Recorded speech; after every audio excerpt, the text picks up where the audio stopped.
Yo, what is up, guys? Hope you're doing well. Hope you enjoyed last week's video of the Panzer II. We are now moving on to another German tank, Panzer IV. Now, I have built quite a few Panzer IVs before. Some of you might remember this tank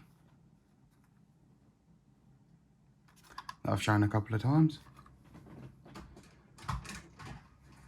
And I'm currently in the middle of building this mini art Panzer IV as well.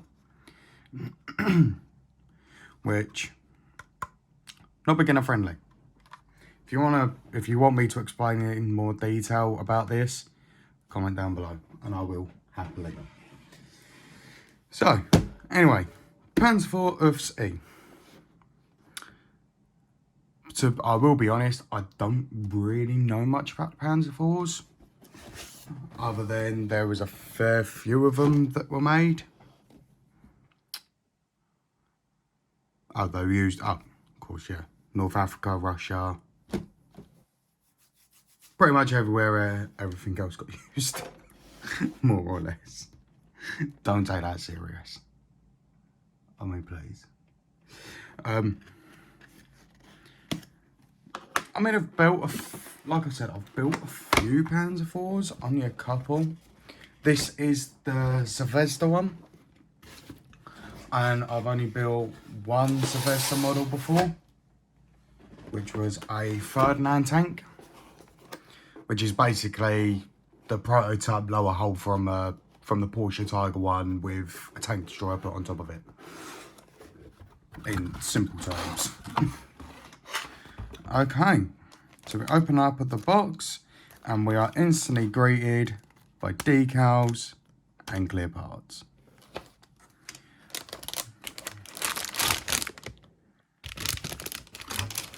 So here is our lower hull. Actually, it's very nicely detailed. If I can see. So this moulding is 2017. Which is actually really nice, because you've got like where all the rivets would go, if I can get that, where all the rivets would go. You've got it all along the bottom. Yeah, no, that's really nice. Yes, I do have a little bit of a stutter today. It's going to be one of them days. So it looks like that so the lower hull is a 2017, but just on this piece here, it's copyrighted for 2018. So it looks like this kit was sort of like a mixture of dates. But here we've got the upper hull, we've got our turret, we've got our idler wheels.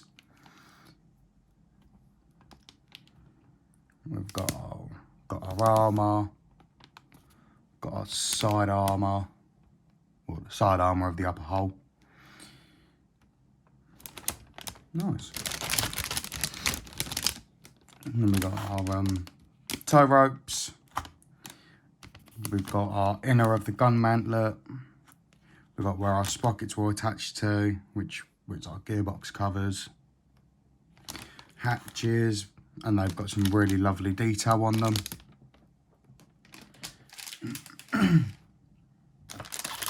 Oh, I've just seen how the tracks are. Tracks are Lincoln length. So that's going to be fun. We've also got our sprockets. Got some jerry cans.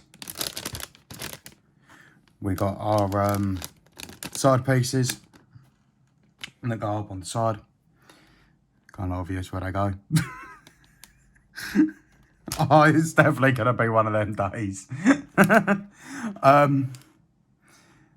Yeah. That moment when you lose where you are. Oh, yeah. We've also got some wheels in there. So far, there's already, what, 4 sprues already. So there's about 7 sprues altogether. We've got more turret pieces. I haven't quite seen a gun yet. And then we've got loads of suspension, wheel parts, and all that to make your build you to look at your build and go, why did I do it? But 9 times out of 10 with Zvezda, I mean, like I said, the only Zvezda kit that I've built is this.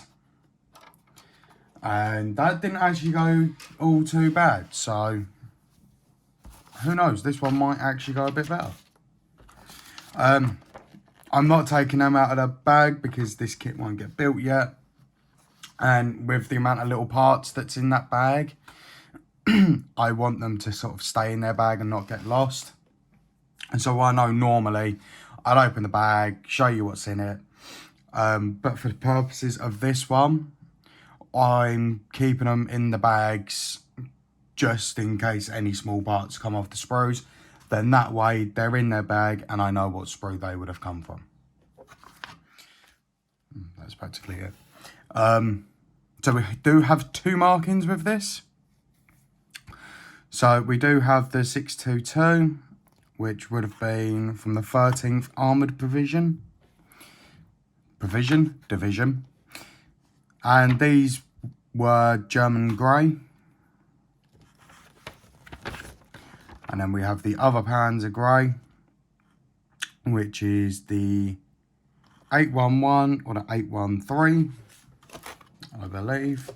Check if I've actually got the markings correct. Yep. And these would have been... it doesn't tell you. Unless these were in the same one as this one. Which there's every possibility that it was. But yeah, it's actually kind of weird because I've never seen anything like this in a Zvezda kit. I've got... there was the Ferdinand. I've got an SU-100, which I'm currently building. KV-2, which I haven't actually looked inside the box because that will be coming soon. And, well, I'll be filming that soon. And this is the only one I've seen that actually has this little thing in it. So that's quite a nice little touch. And now for the all-important part. The instructions. Or as I like to call it, the destructions. Okay, so it looks like straight off the bat, you are kind of thrown in to the deep end. So it looks like that even on the side pieces, so on the side of the lower hull, you have extra armour put on there. Fucking grab it. Yeah, and then the tracks are Lincoln lengths. So I'll probably find a way of doing it.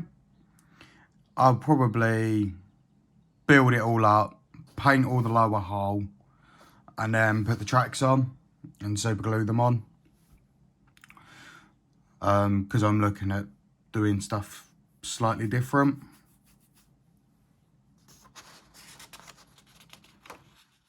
But all the instructions are easy to follow to a degree. I'm not going to say they're 100% easy to follow because if you look at last week's instructions with the Tamiya ones, they are slightly easier to follow than what the Zvezda ones are. But you can kind of get the gist of what they are. So where you've got like the darker number, that's to recall a previous step. So what I'd always say, and this is just me personally, where you've got 9, but then you've got 9A. I'd do 9A first, then I'd do 9. So then you know that part's built to go on there. And then same with 10A, build that up. That means you can put that straight into 10B. And then you can follow it like that. And then you build 12A, 12B, go on to 12, put them other pieces on. Obviously, you don't have to do that. That's just how I would do it. Everyone's different when it comes to building models, which is perfectly fine. If we all did it the same way, it would be quite boring. It also looks like, obviously there's not much of an interior, but you got a little bit of an interior with their seats and everything. Which is kind of cool. So all in all, I'd say there's 25 steps, but you have got other subcategories. But all in all, I mean, it's nice that this tank is doing it a little bit different. So with this, you actually have to make the turret basket, and that then goes in to where the turret would actually sit, rather than this is when Tammy is going to really mess me over. Other than that, and yes, I didn't paint the bottom of the turret because I did not see a point. But how it normally goes is you put the two little sticky out parts on the side in, and then you spin it, and then you can't take it off. But how it looks like is Zvezda are looking at maybe changing the game, or maybe getting ready to release a Panzer 4 with an interior.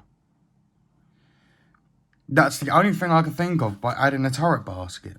Obviously, I don't know if this is normal for Zvezda, because I've only built one of their tank destroyers. But it's interesting to see that a tank that doesn't have an interior to have a turret basket put onto it. That is very interesting, because I've personally never seen it, and I've built quite a few tanks, and they've all had the point sticking out the side, and then you have to line them up, and then you can put the turret on. Not how this is being done. So that's actually quite interesting. Very interesting. But that should be very interesting. And don't worry, it's not just going to be unboxings. Oh, excuse me. Yeah, it won't be just unboxings. Oh my god, I'll put my teeth back in. It's not just going to be unboxings on this channel. I will be doing, once I've built the kits, I will come back and do a review on the kits once they are built, and tell you how the fitment was, what issues I come up with. And if I build a kit that I haven't necessarily reviewed, and I think it's going to be a little bit of a pain, I'll come on and I'll let you know what struggles I have found with it. So, I have been Mac RC Models. You guys have been the tank crew. I'll see you all in the next video. Don't forget to like and subscribe. Peace.